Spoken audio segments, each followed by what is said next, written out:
Assalamualaikum warahmatullahi wabarakatuh. Kami dari kelompok 4. Di sini saya Irna Primasari. Saya Dita Fitriza Maulida. Saya Evania Laverda. Kami akan mempresentasikan hasil review kami mengenai paper yang berjudul Evaluasi Tata Kelola Teknologi Informasi pada Sistem Informasi Akademik Fakultas Universitas Khairun Ternate menggunakan framework COVID-5 yang ditulis oleh Rustam M. Ali dan Dewi Agusinta R.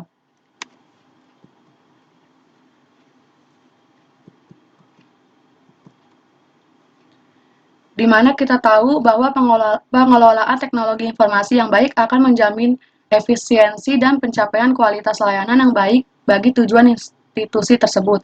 Penerapan tata kelola ini harus direncanakan dengan baik pula agar dapat diimplementasikan sesuai dengan kondisi, sarana, dan prasarana yang dimiliki institusi tersebut.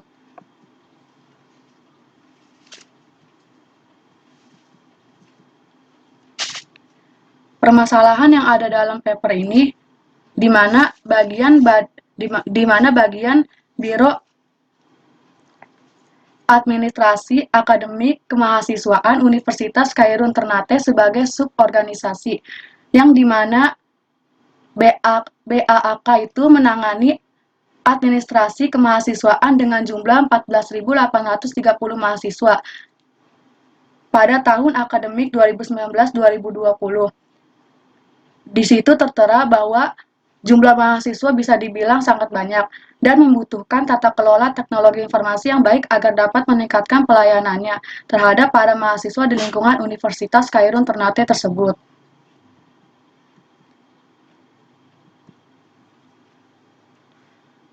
Solusi yang diberikan oleh penulis dalam paper tersebut adalah di mana langkah pertama di mana terdapat langkah-langkah. Yang pertama, dalam menerapkan tata kelola teknologi informasi adalah dengan mendefinisikan perencanaan, pengorganisasian, kebutuhan teknologi informasi yang berhubungan dengan tujuan bisnis dan rencana strategi Universitas Khairun Ternate, sehingga dapat mengoptimalisasi sumber daya teknologi informasi yang dimiliki.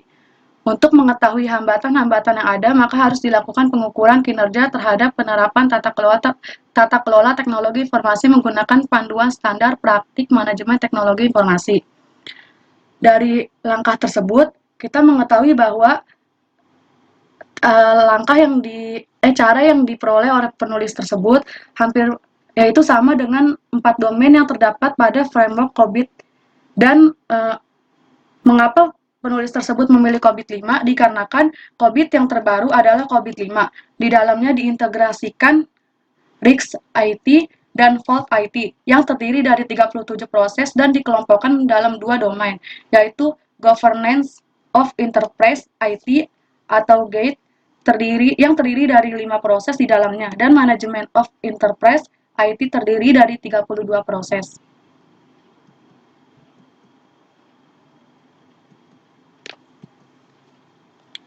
Metode pada paper tersebut yaitu terdapat 3. Yang pertama ada jenis, sifat, dan pendekatan. Dalam metode ini, penulis menggunakan pendekatan kuantitatif dan kualitatif. Tapi pada pendekatan kuantitatif, penulis memilih model matematis dan proses pengukuran terhadap suatu kejadian dan hubungannya. Yang kedua, metode pengumpulan data. Pada metode ini, penulis menggunakan teknik observasi, wawancara, dan menggunakan kuesioner untuk mendapatkan data primer. Sedangkan untuk mendapatkan data sekunder, penulis menggunakan pendekatan studi literatur.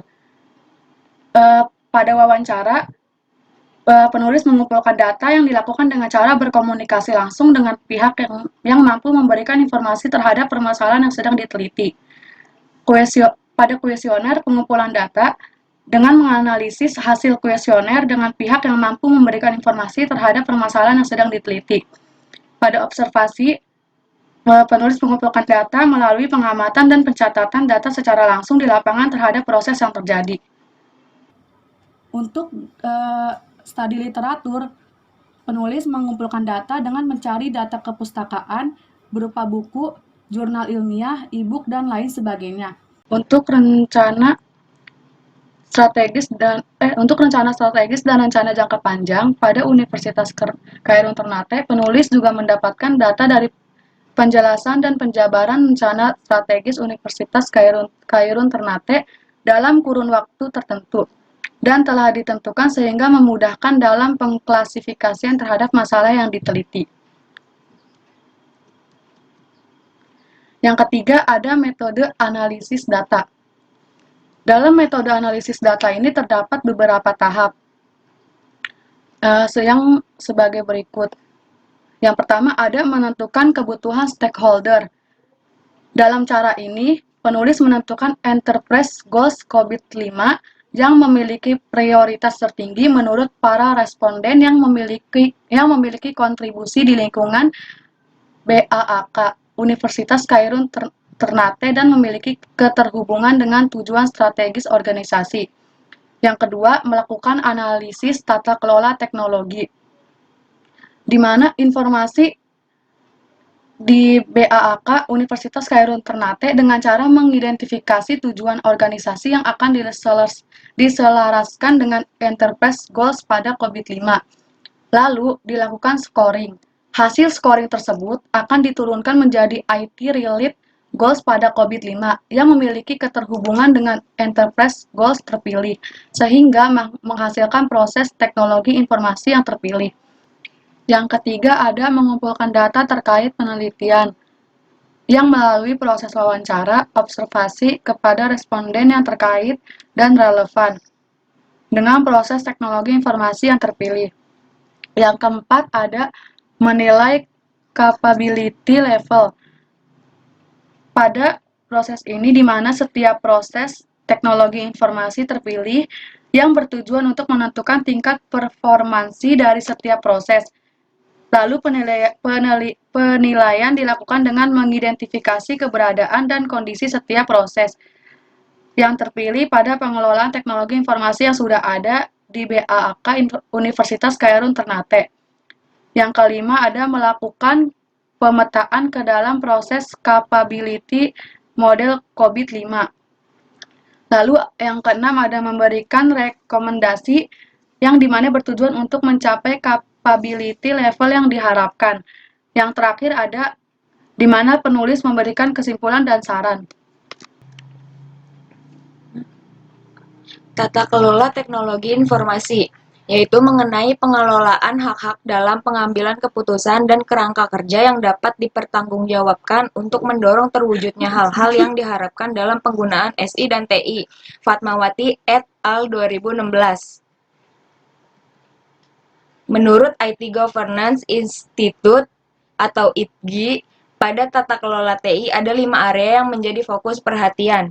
Yang pertama, keselarasan strategi atau strategic alignment, yaitu harus benar-benar mendukung pencapaian misi perusahaan di mana strategi TI harus selaras dengan strategi bisnis perusahaan. Yang kedua, penyampaian nilai atau value delivery, yaitu harus dapat memberikan nilai tambah bagi pencapaian misi perusahaan. Yang ketiga, manajemen resiko atau risk management, yaitu harus disertai dengan identifikasi resiko-resiko TI sehingga dampaknya dapat ditangani. Yang keempat, manajemen sumber daya atau resource management, yaitu harus didukung oleh sumber daya yang memadai dan penggunaan sumber daya sedapat mungkin dilakukan secara optimal. Dan yang terakhir, pengukuran kinerja atau performance measurement, yaitu harus diukur dan dievaluasi secara berkala untuk memastikan bahwa kinerja dan kapasitas TI sesuai dengan kebutuhan bisnis. COBIT atau Control Objective for Information and Related Technology merupakan kerangka kerja yang menyediakan solusi untuk tata kelola teknologi informasi melalui domain, proses, tujuan, kegiatan, model, kematangan, dan struktur yang logis dan teratur. Effendi dan Haryanti tahun 2018. COBIT 5 membagi proses tata kelola dan manajemen TI suatu perusahaan atau organisasi menjadi 2 area proses utama, yaitu tata kelola. Tata kelola memuat 5 proses, di mana akan ditentukan praktik-praktik dalam setiap proses evaluat, direct, and monitor atau EDM. Yang kedua, manajemen memuat 4 domain, sejajar dengan area tanggung jawab dari plan, build, run, and monitor atau BRM dan menyediakan ruang lingkup TI yang menyeluruh dari ujung ke ujung atau end-to-end. COBIT disusun oleh Information System Audit and Control Foundation atau ISACA pada tahun 1996. Edisi kedua dari COBIT diterbitkan pada tahun 1998. Pada tahun 2000 dirilis COBIT 3.0 oleh ITGI atau Information Technology Governance Institute. COBIT 4.0 pada tahun 2005 dan COBIT 4.1 dirilis pada tahun 2007. Rilis terakhir COBIT 5 pada Juni tahun 2012.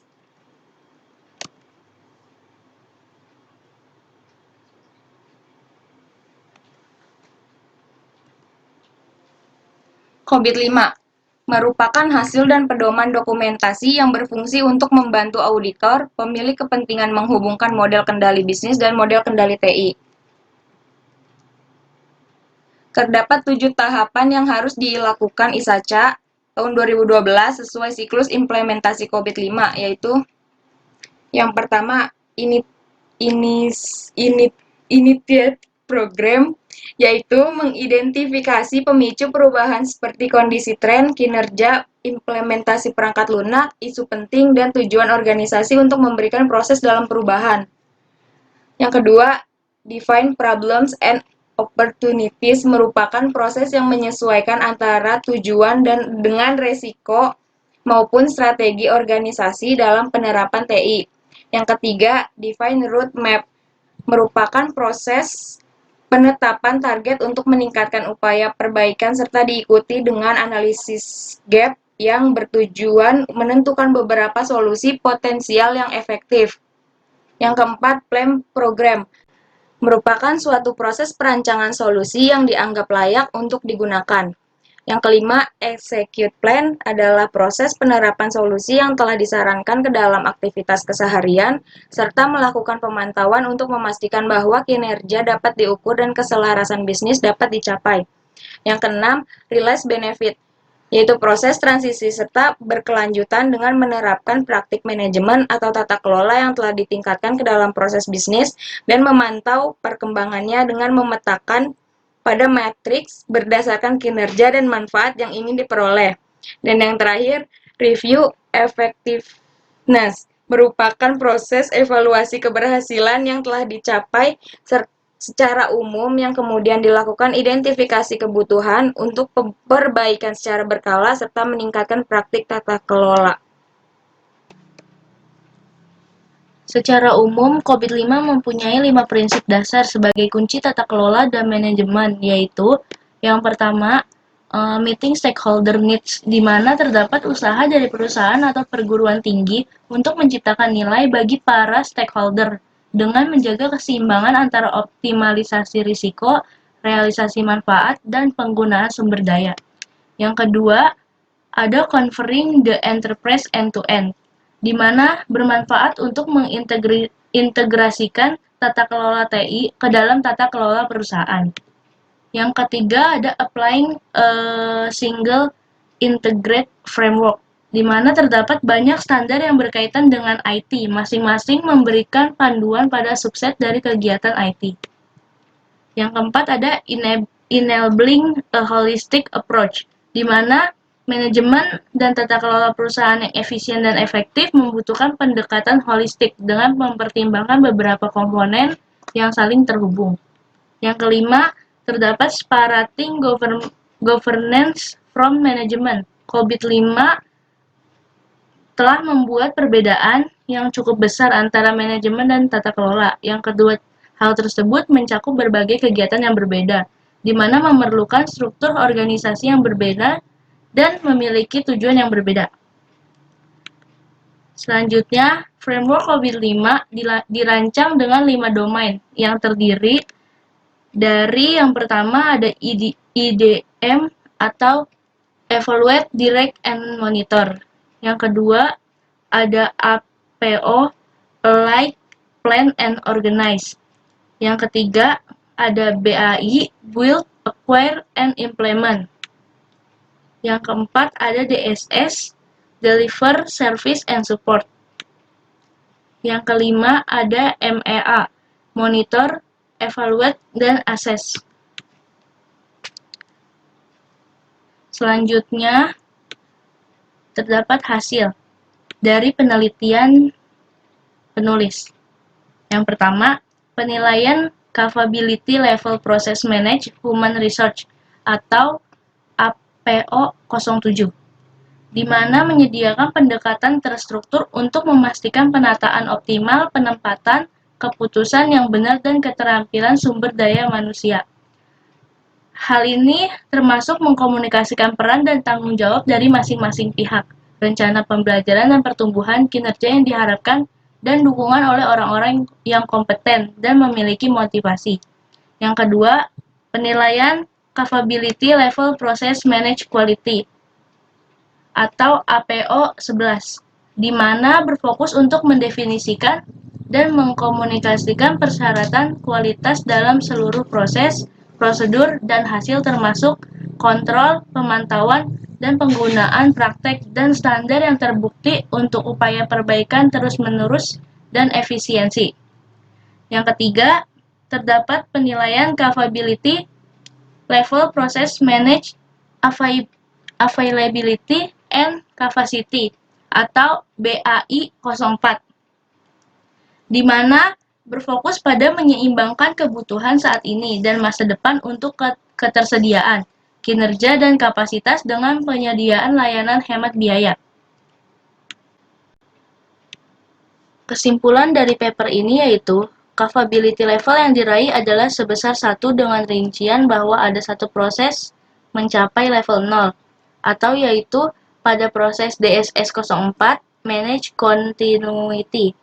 3 proses mencapai level 1 yaitu proses APO 07 atau Manage Human Research, APO 11 Manage Quality, dan BAI 04 Manage Availability and Capacity, serta satu proses mencapai level 2 yaitu pada proses EDM 01 Insert Governance Framework Setting and Maintenance.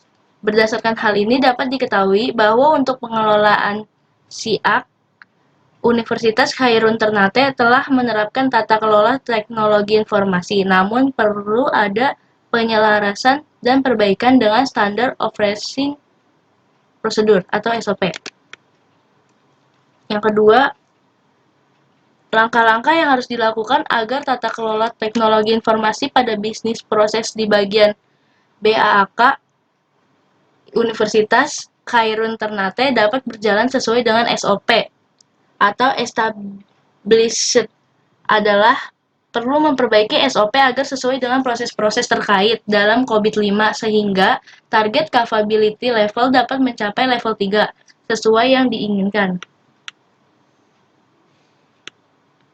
Terdapat saran pada paper tersebut yaitu untuk mencapai capability level 3, sebaiknya SIAK Universitas Khairun Ternate melakukan pembenahan tata kelola teknologi informasi secara menyeluruh dan berkelanjutan. Proses ini dapat diawali dengan fokus pada pencapaian level 1 bertahap sampai mencapai level 3, yaitu dengan cara melengkapi semua output proses yang belum dicapai pada level 1. Selanjutnya, fokus pada proses-proses yang berada di level 2 saat ini, dan melakukan perbaikan untuk mencapai level 3, dan apabila memungkinkan dapat meningkatkan proses agar dapat mencapai level 5.